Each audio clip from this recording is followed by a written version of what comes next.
Alhamdulillah, salatu wassalamu ala rasulillah wa ala alihi wa sahbihi wa man tabi'ahum bi ihsanin ila yaumiddin.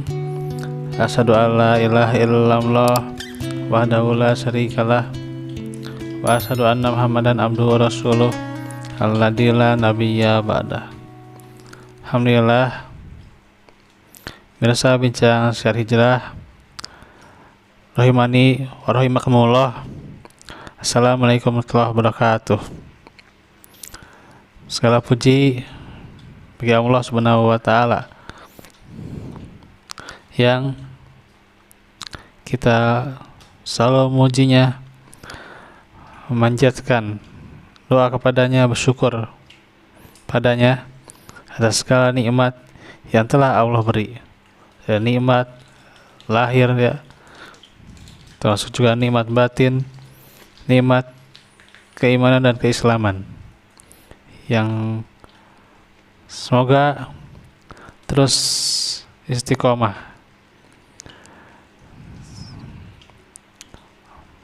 dan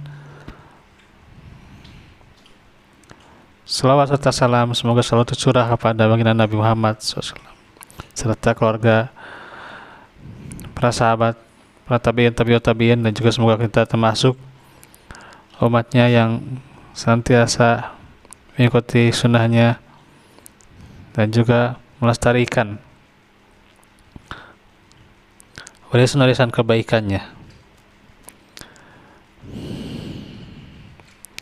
yang pula tentunya pada hari ini kita berada di malam ke-27 ya, di bulan Rajab ya, yang tentunya juga kita senantiasa memahami banyak keutamaan di bulan Rajab ini ya. Nah, salah satu keutamaan yang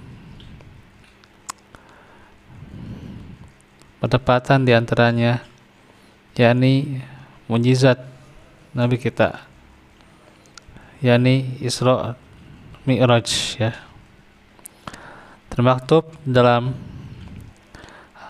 Al-Quran surah Al-Isra ayat 1.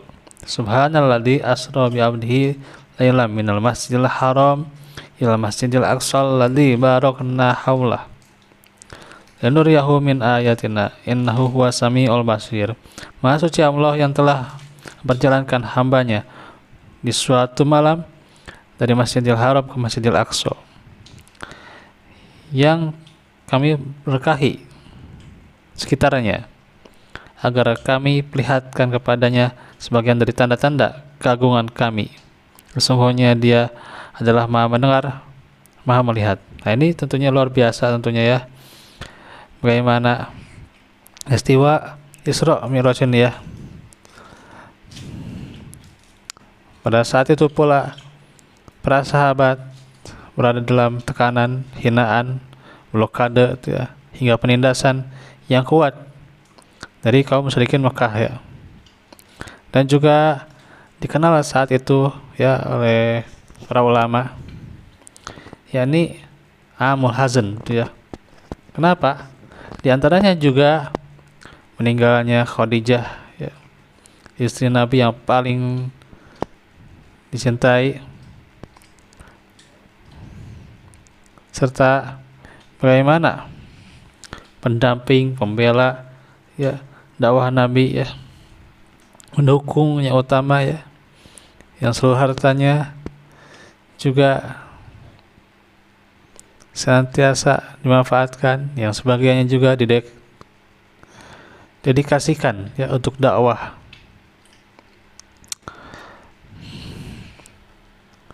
Nah, pada saat beriringan pula Nabi juga berduka, pamannya Abu Thalib ya meninggal pula ya, yang paman Abu Thalib itu menjadi tameng ya, pembela perjuangan dakwahnya. Walaupun saat itu pula ya ketika meninggalnya pamannya Abu Thalib ini tidak mengucapkan la ilaha illallah.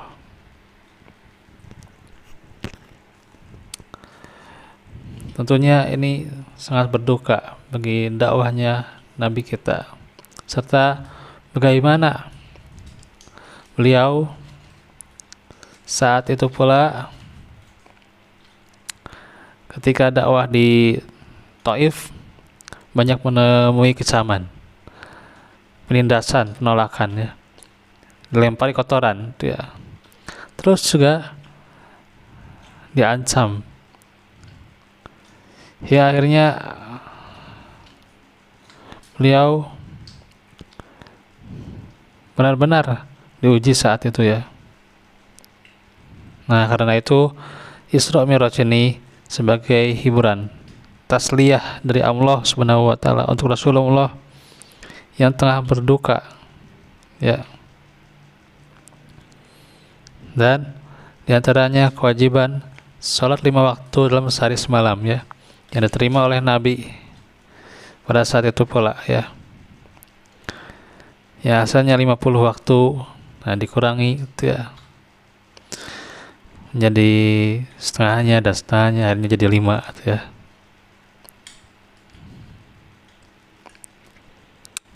Dan juga sholat itu menjadi amalan yang pertama diperhitungkan kelak di hari kiamat ya, yang dihisab.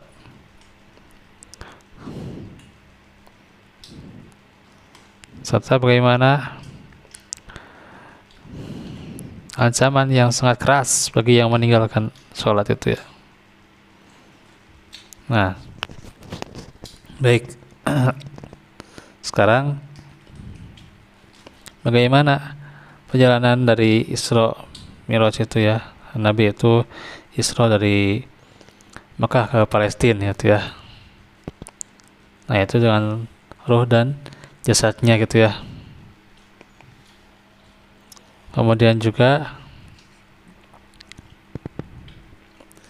Mi'raj ya, dinaikkan ke Sidratul Muntaha gitu ya. Nah, beliau juga disambut oleh para arwah Nabi dan Rasul ya, di langit pertama sampai ke langit 7 ya. Dan saat itu pula Nabi menjadi imam ya, mengimami para nabi dalam sholat ya, berjamaah ya. Nah, tentunya menandakan bahwa Rasulullah itu adalah pemimpin dan penghulu para nabi ya, dan Rasul utusan Allah.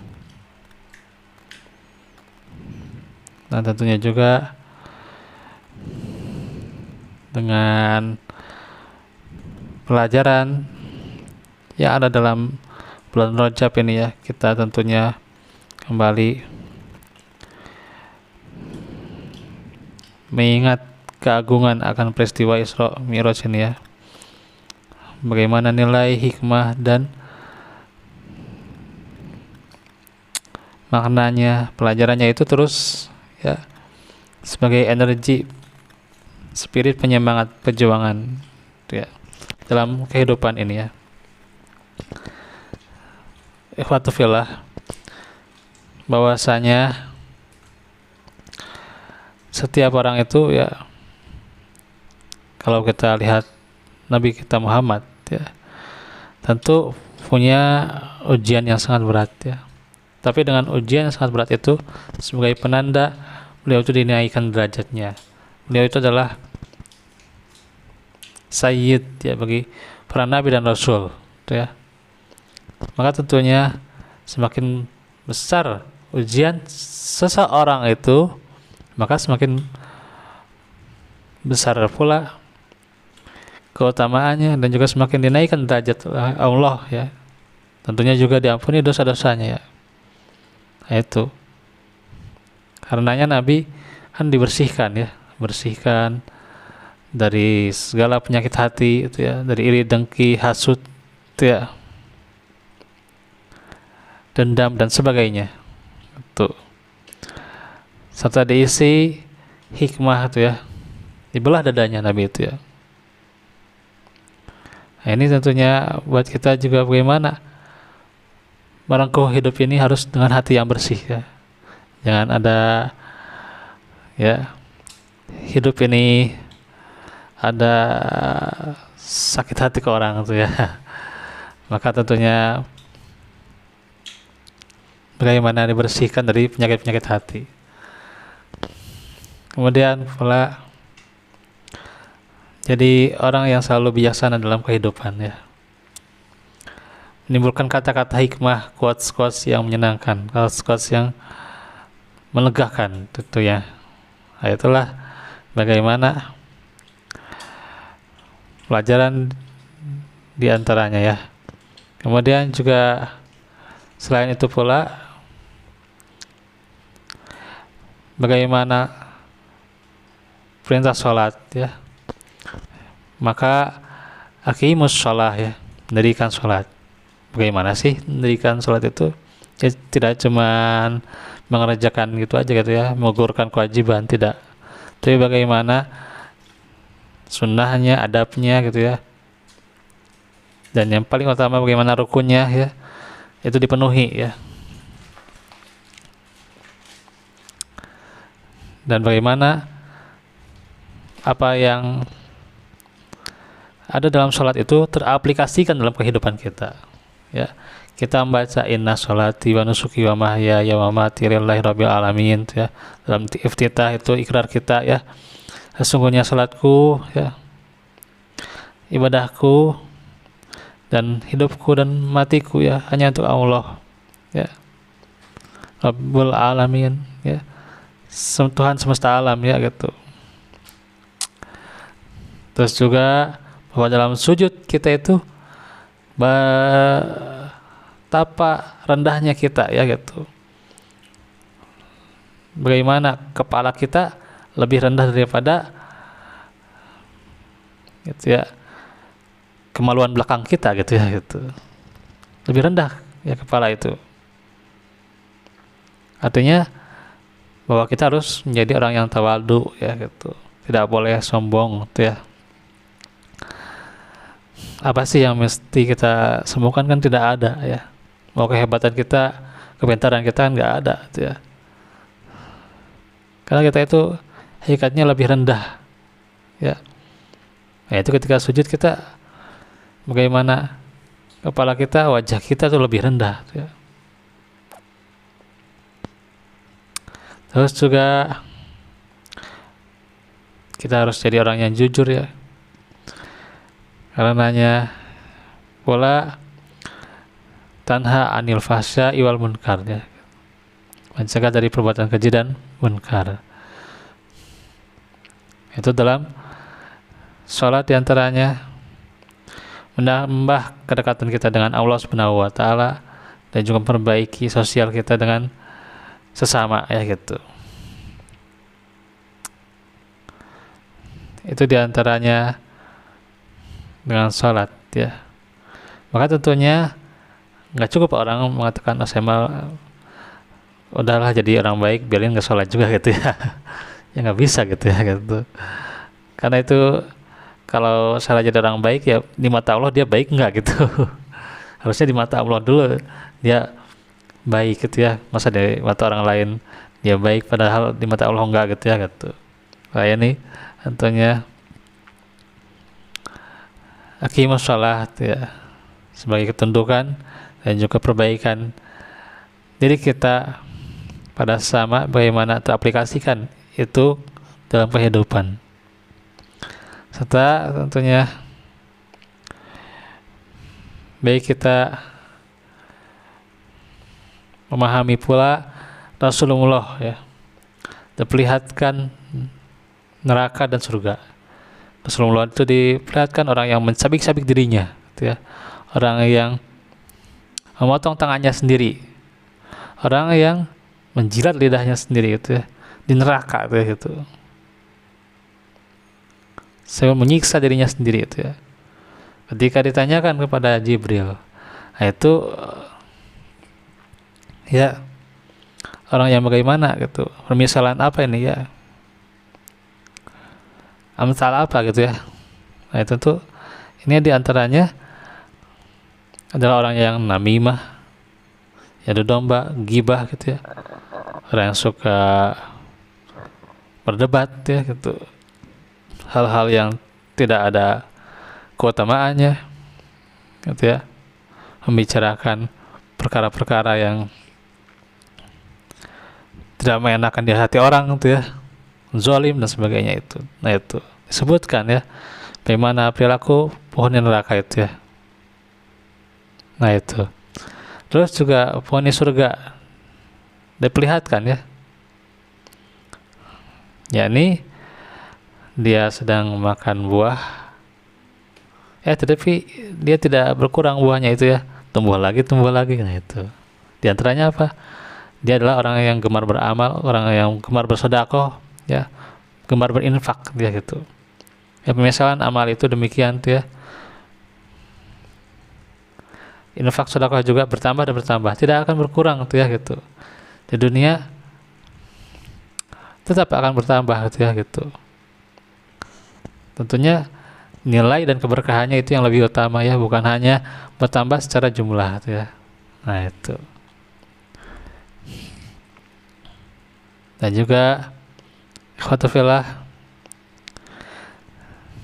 di antaranya juga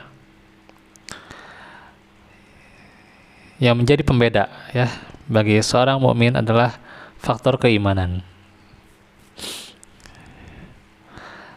Faktor keimanan inilah yang diterapkan oleh Abu Bakar As-Siddiq radhiyallahu anhu. Nabi ketika menjelaskan kisah nyata ini ya, bahwa beliau sudah di Isra ya dalam sehari semalam tuh ya, sehari semalam saja gitu ya, dalam semalam saja gitu. Nabi itu ya diisrokan ya ke Palestina, ke Baitul Maqdis ya, terus dimi'rajkan ke Sidratul Muntaha semalam saja gitu ya. Ya orang gimana itu perjalanan semalam gitu ya. Nah itu kan gak masuk akal gitu ya gitu ya, gak masuk akal. Tapi Abu Bakar As-Siddiq beliau percaya ya, padahal para sahabat saat itu benar-benar hampir-hampir saat itu dalam keraguan dan hampir-hampir keislamannya itu copot ya gitu, karena mendengar kisah itu ya gitu, nggak kuat keimanannya itu ya, sebab dasarnya. Tapi Abu Bakar itu ya, Insya Allah ini memang kepercayaan Nabi ya. Maka disinilah tentu orang yang beriman itu pembedanya itu adalah bagaimana keimanan, dasar keimanannya itu akidah yang kuat ya, yang membimbing dia menjadi orang yang terbaik. Maka disinilah tentunya hikmah dari Isra Mi'raj ini ya gitu. Ya tentunya juga banyak sekali ya keutamaan-keutamaan yang bisa kita ambil ya gitu, serta juga bagaimana sudut-sudut atau perspektif ketuhanan ya, di mana Allah itu di atas ya, istiwa di atas arsy tentunya tepatnya gitu. Bagaimana Nabi bertemu dengan para nabi, tentunya juga beliau adalah sosok yang terbaik ya, sosok yang bagaimana tak bisa dianggap enteng ya, karena ini juga bukan peristiwa yang mungkin bagi orang lain ya dianggap biasa gitu ya, padahal tidak demikian gitu ya. Tapi bagaimana beliau sebagai uswatun hasanah ya. Nah, ini juga sisi akidah, bahwa Nabi mempunyai akidah yang kuat gitu ya, serta bagaimana amaliyahnya, akhlaknya yang mulia, dan itu tercermin juga dalam ibadahnya juga. Tentunya bagaimana setiap langkah kehidupan kita pula diisi untuk terus mempelajari dan belajar, semangat belajar ya akan sirah nabawiyah, serta juga bagaimana mencontoh segala perbuatannya di kehidupan kita. Demikian mengenai penjelasan Al-Isra wal Mi'raj ya pada hari ini. Tentunya juga semoga saja bukan hanya kita mengingatnya, tapi bagaimana membekas ya dan teraplikasikan dalam kehidupan kita, serta menjadi tuntunan kita ya untuk menjadikan kita sebagai hamba-hamba Allah yang senantiasa memperbaiki diri ya, dan juga menjadikan kualitas diri kita yang lebih baik untuk ubudiyah dan juga sosial kepada sesama ya. Kita tutup dengan doa ya, kurang lebihnya mohon maaf. Allahumma inna nas'aluka wa tuqa wal afafa ghina. Allahumma inna nas'aluka afiyatan fid dunya. Rabbana atina fid dunya hasanah wa fil akhirati hasanah wa qina adzabannar. Rabbana atina min ladunka wa lana min ladunka. Aku lakum li hadza wa astaghfirullah li wa lakum. Wassalamualaikum warahmatullahi wabarakatuh.